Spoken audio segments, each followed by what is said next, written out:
Great. Hi there. I'm excited to be here. I write Axios' Climate Tech Deals newsletter. It's a subscription-based newsletter. I started covering clean tech back in 2006 when Silicon Valley first started investing in it.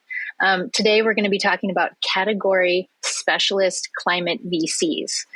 There's the argument that, climate is everything, so broad and covers so many aspects of society that investors need some kind of specialization to be able to go deep in the sector.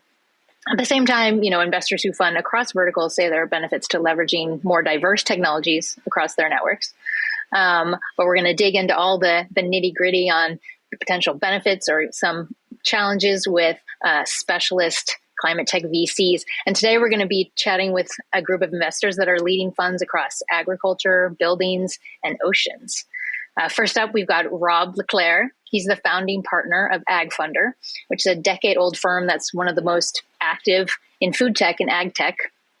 They've backed companies like MycoWorks, Kula Bio, CH4 Global, and Rob has a background as a scientist and engineer.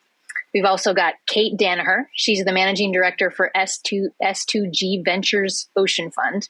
The S2G is a firm out of Chicago, and the Ocean Fund, launched in 2020, I think it was, is a $100 million fund to invest in tech around oceans and seafood. They've backed companies like Brilliant Planet, Avant, and SoFar. Kate has expertise in food ag financing. She was previously the chief lending officer at RSF Social Finance. And finally, we've got Greg Smithies. He's the partner at Fifth Wall. Fifth Wall is the largest venture capital firm focused on tech from the global real estate industry. And they've backed companies like SolarCycle, Aurora Solar, and Blend. So I'm just going to jump right into it. What are the biggest benefits of raising funds from category-specific climate tech firms? Why don't we start with you, Rob? Okay, sure. I'd say one of the biggest benefits is that, we get to see a lot of things and some of the patterns are going to hold the same, and it's going to be different from something like enterprise SaaS. And also I'd say at least from my standpoint, the entrepreneurs we speak with, we're generally operating in the world of atoms, and we need to understand that. I've come from a scientific background, and a lot of the founders I speak with have PhDs, and they're really able to connect with them at a technical level is both important sort of to build trust and really understand what they're working on and how to help them forward, and then also how to help them tell their story better sometimes and raise capital. So, yeah, Kate, what do you think? Along the same lines, I think specialized underwriting it can't be overvalued in this sector. I think that there's a lot of, to Rob's point, pattern recognition, especially in these emerging industries, is really important. And it's not always easy to see when we're only, AgFunder is a decade into this and is one of the earliest. Pattern recognition just takes a lot of reps and seeing it over and over and over again. And pattern recognition is a great benefit to the companies, whether we're sitting on boards and helping them think through their unit economics or helping them think through validation to scale and how they do that. I think it's really important. And the last thing is also, I think syndicate risk is something that we all have thought about in the past, like how we bring in and crowd in capital to help our companies grow. It's gotten easier in ag, I think, over the past few years. Like oceans, for example, is still relatively nascent and niche. And so having those relationships built out that you can call on to support your companies, I think is something a specialized underwriter can do. Yeah. So some of the benefits, kind of mainly you talked about for the startup's sake, are there benefits for the LPs? I mean, are the returns better? Do you guys have any details on that? Yeah, I can maybe take this one. I think that there's definitely much better returns. Well, actually, the SEC says I can't say there are better returns. There, in theory, should be better returns here for the LPs because especially with these sorts of companies, meaning they're atoms, they're manufacturing companies, there's science involved. Typically, that means two things. One, they're probably going to build factories at some point in their life cycle, or go and build manufacturing lines. And two, their products are typically project financed when they go out there. So think of like batteries going into the grid or solar panels going into the grid or things like that. There's project finance involved in actually pushing those products out to market. Now, what that means is you've got a very complicated capital stack that can go into how you finance a factory and those projects for the deployment. If you do this the dumb way, which is, just using venture capital dollars to build factories, you're probably crushing your LP's returns, because that's not the most intelligent way to do it. There are pools of capital out there like project finance debt, there's MES, there are grants, there's loan program office stuff from the DOE. So people who are specialists in the space are really a lot more sophisticated at getting those other pools of capital here, which means you're taking less topco dilutive equity as a startup, which is better obviously for you as a startup founder, but also better for the returns for the entire company and therefore for the LPs. What are some good examples that you could show? I mean, I know Fifth Wall has backed a lot of startups in the space, kind of building technologies. But do you have one or two examples that you want to highlight about how the specific vertical has helped them from the funding aspect? Yeah, absolutely. And this one is topical because I think actually the news is out today.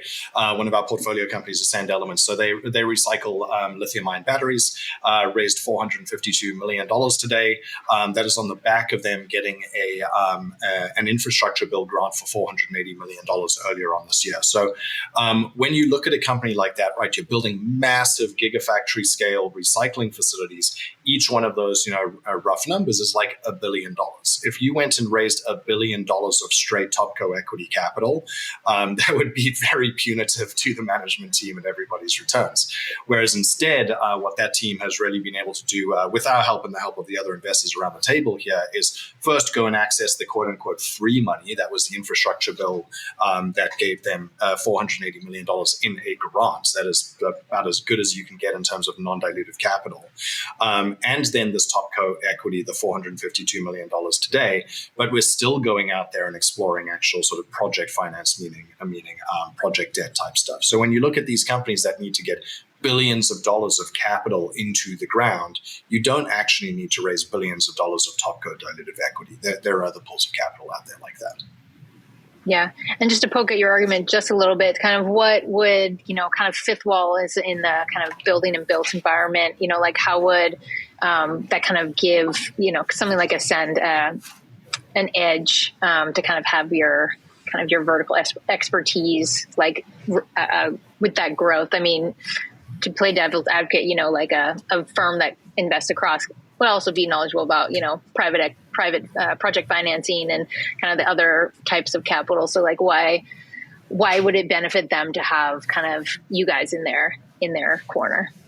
Yeah, actually, two layers here. One, specifically to Sand Elements, where we see this in many of our portfolio companies. So we've got about 115 corporate partners around the world in and around the real estate and construction space, right? So that's in 17 countries. I think we account for a third of all the homes built in the US, for example, and I think 2 million apartments and 2 million hotel rooms. It's kind of ridiculous numbers.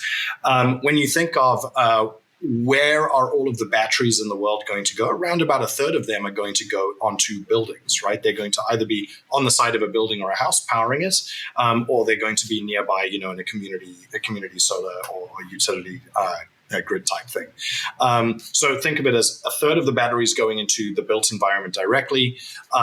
Where are all the dollars going for batteries in terms of investment? They're all going into EVs, right? So we've got a massive mismatch here of not every, but the vast majority of the investment dollars out there are steering battery companies to just chase the EV world, where it turns out that a third of all the batteries are going to end up in buildings. Those are our corporate partners, and where we can arrange those offtake agreements to go and put those batteries into, say, the 380,000 houses that our corporate partners build every year, or the 10 billion square feet of commercial real estate that we've got. Great, thank you.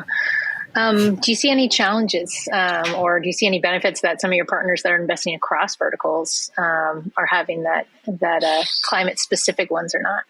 Yeah, I mean, I can jump in. It's a little bit to my last point, right? I think due diligence is extremely challenging for some of the generalist investors. Both they don't have the network to be able to properly do diligence. Even if you have some expertise in it, we typically pull in sort of some of our founders, other people in our network, corporate partners who have some really deep understanding as well. I mean, we build and persist relationships in a very particular area for very particular types of companies. And that's sort of more difficult when you're a generalist. You can't have relationships with everybody everywhere all the time. And those relationships can be, extremely valuable as sort of partnerships or investments, or even advice. Yeah. Sorry to rephrase. Like, do you see any challenges for vertical specific funds that, maybe the kind of the more generalists have a leg up in some way? I mean, do you see any? Well, I mean, there's I would say some sectors get hot, right? I mean, we look at AI and people are asking us what we're doing in AI, and we're just not doing much. We're maybe in the world of robotics, we can see some interesting things that intersect there. But if everyone wants to be in AI or wants to be in crypto, maybe the LP dollars dry up a little bit or get allocated in other areas. So it can be sort of challenging to, certainly on the fundraising cycle, to fundraise against that.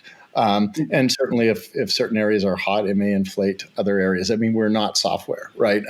But entrepreneurs may see software valuations and start to think in those terms, particularly when they may have some upfront capital. So there's certainly some challenges. Gotcha. I also think, if I can just add one more thing, I think check size can be a big differentiator. For a lot of specialized funds, we, on the average, are smaller than the larger generalist climate tech funds. And so their ability to either write larger checks or their ability to follow on with different pools of capital that they have is an advantage that they could have over a specialist fund. But that's why specialist funds and generalist funds need to be working together, because we need to bridge the capital stack. Great, thank you, Kate. I wanted to dive in with you. Kind of, what are the technologies in your in ocean and seafood that you're most excited about investing in right now? I know it's the kind of more nascent space that I don't know a ton about, so I'd love to hear about what you're excited about there. Yeah, I think, I referred to it as a nascent space earlier. There's certainly not a lot of capital going into the space right now, but in terms of the potential disruption of existing industries, it's just a huge opportunity. I mean, if you think about 80 to 90% of goods travel the oceans. There's oil and gas has been there for a long time, but there's also emerging renewable energy opportunities. There's shipping, seafood. There's a lot of very large industries that are being forced to think about how they adapt or mitigate the impacts of climate change on their business. And so the things that we're really excited about some of the decarbonization work happening in the maritime and seafood industries. There's enabling technologies that allows shipping to be much more efficient. And efficient in the shipping industry is usually like fuel savings. That means a lot to a big shipping company. So there's a really strong business proposition for doing that. So we're excited. There's also a lot of regulation, especially in Europe, happening around carbon emissions for shipping. So there's just a lot of good tailwinds going into that space. And the other one, I guess the other two I'd say is, one, we're really interested in the plastic problem in our oceans, and we're really interested in trying to solve it further upstream around material sciences, new materials that are not plastic, enzymatic solutions that can dissolve microplastics. Or a company that we invested in, we just closed their Series A, is called Matter out of the UK, or a group out of Dyson that makes a microplastic filtration component that can be integrated into washing machines and eventually can go to industrial scale. So actually like capturing 90% of the microplastics that otherwise would flow into the ocean that currently make up 30% of the microplastics. So that, and then I get the last thing, and this is nascent in our base, but the ocean is one of the biggest carbon sinks on the planet. And it has the opportunity, both through natural processes, but also like accelerated technology, to really sink and capture a tremendous amount of carbon. There's a lot of research happening, and a lot more needs to happen to scientifically like ground truth what's possible, but it's a really promising area for decarbonization. Interesting. Thank you. Greg, I want to jump back to you. What do you see as the most exciting space in the built environment? So we kind of see the world through the lens of a building. Shocking. So buildings start out as raw materials, right? And construction uses about 40% of the world's raw materials. is a shockingly large number. But here, think about clean steel, clean glass, clean concrete, those sorts of things. They're boring, but they're all massive markets, right? The concrete industry is an $880 billion market, for example. Next step, we kind of look at things that go into how do you put up buildings faster, cheaper, because frankly, we just need more houses, right? But then also better for the environment. So we would love if all of those new buildings being built are passive house standard, are net zero to run, things like that. I think the last numbers I saw is that the world is constructing round about one entire New York City every single month at the moment. So again, crazily large markets. So here we look at technologies like prefab construction, modular, 3D printing, things like that. Then we get into the life cycle of the existing buildings and how do we operate them. And this is where we collide with the energy transition. So this is take your existing buildings, and in terms of efficiency, we've got $362 trillion of buildings out there, and on average, from an efficiency point of view, I think the technical term would be that they're crap. And so how do we retrofit them with heat pumps, better insulation, better doors, a lot of boring stuff there. But then also on the energy transition side, those should all be energy assets, right? Put solar on all of those roofs, battery on the side of the building, EV chargers in the parking lot, right? We've got, the average gas station in America sells about $1.5 million of gasoline per year. That's just the gasoline, not the slushies. And that is revenue that over the next 10-ish years is going to move from the oil and gas industry to whoever's got the nearest EV chargers, right? And that's your parking lot at the shopping mall, it's your parking lot at your apartment building and at the office, right? That's hundreds of billions of dollars that's reallocating from one industry to another. So there's a massive, massive reallocation there, which is very exciting. Then we hit end of life and recycling. About 40% of all of the materials in the world's landfills is building rubble. It's kind of crazy. It would have been awesome if we had reused that, right? Or maybe not torn those buildings down. So we look here at recycling, turning the waste going through the buildings into energy and stuff like that, as well as recycling water. Then final piece of the puzzle is actually climate resiliency, which hasn't necessarily come up so far, but we see this very acutely in the built environment because the joke I always make is buildings are worth less if they're underwater or on fire. You should check my math on that. And so here we look at a lot of technologies, be it from financial products, better insurance and actuarial models to understand wildfire risk, all the way through on the other end of the spectrum to actual physical protection. So think seawalls to stop those tidal surges, or paint that can stop a building burning down in a wildfire. So really, we do look at that full spectrum. And then the hottest areas in here are honestly, it's wherever IRA dollars are flowing, right? Because you've got hundreds of billions of dollars of stimulus money flowing into many of these spaces, like the battery stuff and the EV charging, for example. Yeah. Rob, just a kind of quick one from you, where you see the kind of hottest food and ag tech startups. Yeah, I think on the climate side, right, we've got just an incredible ability for an opportunity for the Earth to capture tremendous amounts of carbon, and so either through like enhanced rock weathering or some other type of chemistry, but then also leveraging biology, which is incredibly scalable in a way that maybe direct capture and heavy equipment isn't. So I'd say that's kind of a pretty interesting area for us, and we're also looking a lot at ammonia. Which can both be a reserve fuel for, I don't think hydrogen is going to be a great liquid fuel. I think ammonia would be a much better one. And so we're invested there a little bit, and we'll keep looking at that space. Okay. I know the climate tech numbers, at least earlier in the year, kind of were looking at the fact that, growth funding had been more challenged, but, now with, kind of IRA dollars flowing in, it seems like a lot of growth companies are getting funded. So, but at least in the beginning of the year, growth was being challenged, and at the same time, startups are kind of trying to figure out how to close deals, taking longer to close deals, and valuations can be challenged in some areas. Wondering what you guys see as kind of the state of the climate tech funding market this year. Are you expecting weaker numbers for the rest of the year? Are you it was just like a tiny blip for the beginning of the year. Kate, what are you seeing in terms of how are you feeling about the climate tech funding market?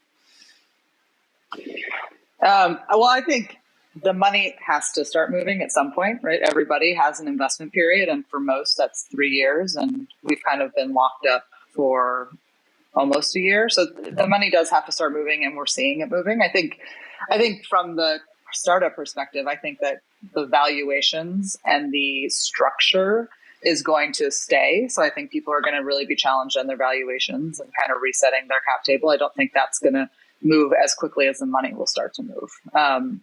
But I think the rest of this year is going to continue to be hard. But I anticipate that towards the end of next year, this year and early next year, we'll see things really moving.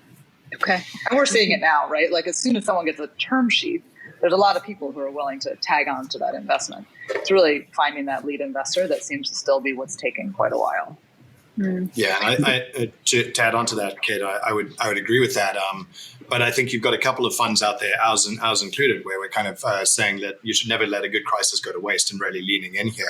Yeah. If people aren't out there wanting to put out lead term sheets, we'll do it. And this is public information, but we've led on a dollars basis more climate tech fundings than any other fund in the entire world. And that's not to say that we're a big fund. It's just we are coming in with that lead term sheet to price these things and then bringing the consortiums together. We just, at the moment, the market kind of seems to need someone to just catalyze around to happen, but then the dollars are there once it's being catalyzed, right?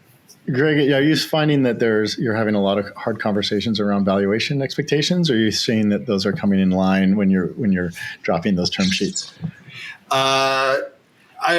I'd say they fall into three categories. And Rob, thanks for this question. There's still a cohort of companies out there that are raising money and able to do it at up rounds, almost like it's 2021. Now, they tend to be in the spaces where the IRA cash cannon is pointed directly at them, right? So where the investors are basically almost getting like a $1-for-$1 match of we're going to put in $1 of equity and we're going to get like $1 of IRA money. Those are great. Those companies, no down round situations there. But then there is an entire other cohort of ones where, last run was done at the tippy top of the market when these companies were trading because of SPACs at 20 times forward revenue. And I think everybody here around the table understands that if you're a climate company and you're building factories and things, chances are you should actually trade like an industrial company, which means like 3 to 5 times rev, but more importantly, actually an EBITDA multiple. Crazy idea. I know that most of the venture capital industry can't spell EBITDA. What was it? Yeah, what is that? Right. So I think in these situations, we've got rough numbers. I would guess is probably 50-ish% of the companies at the sort of B and C round out there they have viable businesses. They're actually good functioning companies. They were just like completely mispriced at the last round. And that's where you're going to have some tough conversations with, let's reset the valuation. It's not because you have a bad business. It's that the world went from 20 times forward revenue to 3 to 5 times trailing. And no one's going to make any money on your previous valuation. So let's kind of reset this down to a place where you as management can still make money and your investors can make money. What type of advice, what type of advice are you guys giving kind of startups in your portfolio that this is happening to? Yeah, I think generally speaking, especially for those who priced high, it actually feels like quite a healthy thing to be resetting valuations to a place that feels much more realistic to build kind of a resilient, steady company that can be EBITDA positive. I mean, I come from the lending world originally, so like you don't lend unless there's EBITDA. So I think it's a really healthy thing. It's a painful conversation and it's a painful moment for founders and the existing cap table, but it's a good thing in the long run for the company to be able to build from a position of strength and trying to catch up on a future valuation that may never have been the right fit for them. Yeah, the advice we're giving them is we have pithy sayings for everything. No diet Coke down rounds, which basically means if you're going to do this sort of a reset or anything, don't do like a little small bridge round and hope you can grow into the valuation, something flat, because the world is never going back to 20 times forward revenue. Like never. We're not going to have 0% interest rates. Well, at least we're probably going to have much bigger problems in the world economy if we have to go back to 0% interest rates anytime soon. And that's what was driving these crazy forward valuations. So if you understand that world is never coming back, then that tells you, no, a little like small bridge round is just a bridge to nowhere. And actually you should do like a heavy-handed push down the valuation as far as possible and reset yourself into this new reality that we're in, because it's going to be like this for the next decade at least, if not more. It's somewhat situational dependent. Like, we have some alternative protein company investments. I mean, the market's largely foreclosed on that sector. And so for them, I'm saying just like treat yourself as a CPG company, get profitable with the money you have. Don't take any more dilution. And, you can still have a 3 to 5x revenue outcome, but just grow it over the next, 7 to 10 years. If you need a lot of capital equipment, that's another story. If you raised it too high of a valuation, that's another story. And some of the earlier stage companies that didn't blow it out, maybe we're also telling to put on the gas. So I guess it sort of depends on where the sector is. I think where the funding opportunities are, how quick they are, say, to revenue, or how far they are away from revenue. And those sort of capital equipment costs. Because I think when you get into CapEx, there's just fundamentally a lot less investors around who are willing to tolerate that or get scared by it. So you have to be a little more careful. Okay. We talked a bit about the IRA, kind of where do you see the IRA delivering the most kind of help with the climate tech startups? We're going to wrap it up very shortly for 2024. Greg, I know you've been following it closely. Kind of what are you seeing for the future for that? Yeah, I think actually just by happenstance, maybe it's more applicable to us than to Rob and Kate, unfortunately, which is actually very, very sad. Frankly, we should be shoveling money into the ag space, for example, and into the oceans. But in our space, there is a whole ton of money for anything to do with EV, and this might be EV battery supply chain. It might be going all the way back to mining, as well as the infrastructure there. So EV charging infrastructure and the renewable energy stuff to go and power all of that. I think most people are aware of that. What people aren't necessarily aware of is these other bills that are alongside the IRA, the Infrastructure Bill and the CHIPS Act, which are all about bringing manufacturing back to America.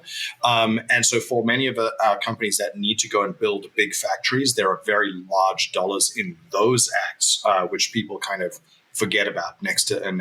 And so, for example, that's where Sand Elements got that $480 million grant, which is out of the infrastructure bill. So it's great that there are multiple pools of capital here, but they are very much designed to do two things.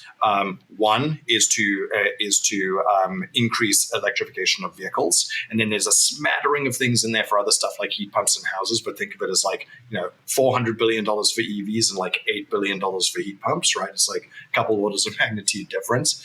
But then the second thing all of these acts are trying to do is something that very much appeals to the right side of the aisle. And I think historically, all people in climate have been very good at talking to the left side of the political aisle and terrible at talking to the right side of the aisle.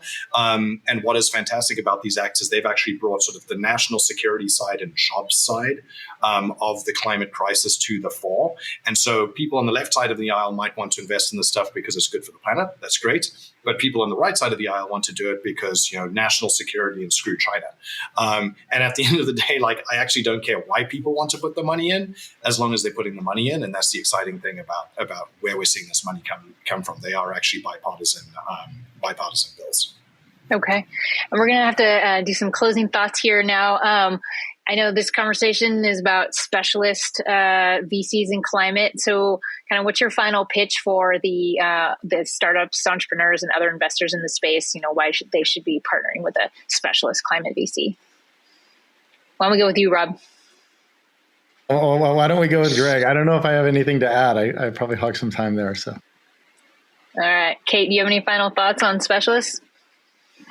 Not much more than I already said. I mean, I think right now because the funding hasn't really started moving yet, and a lot of, at least in the ocean space, what we saw is that a lot of generalist investors were moving into our sector at the tail end of 2020 and 2021 because there were great opportunities, there were great valuations, and a lot of the other sectors were very crowded. Those folks really pulled back a lot when the bottom fell out, and they're just starting to come back. But I mean, in our sector, a specialist underwriter and a specialist investor is, they're one of the handfuls of people who are looking at opportunities. And to Greg's point, we are actively investing because we see this as a moment in time where we have a great opportunity to, reset the chessboard a little bit.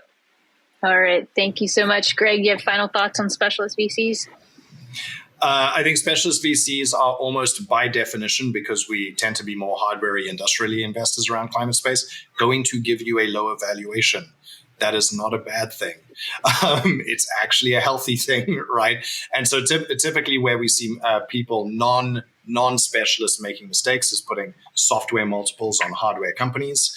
And as a founder, that is going to come back and bite you at some point. It might not be this round or the next round, but it's going to get you eventually. And it's very difficult, when you've got two term sheets and one is a materially higher valuation than the other, to actually think that far into the future of how this could really hurt you. So as a rule, we're never going to be the high bidders, the specialists here, but we would like to think that that's actually the right thing for you as a company to do. Great. Well, thank you so much, Kate, Rob, and Greg. Appreciate your time today. And thanks for Ben and the SOSV guys for having us.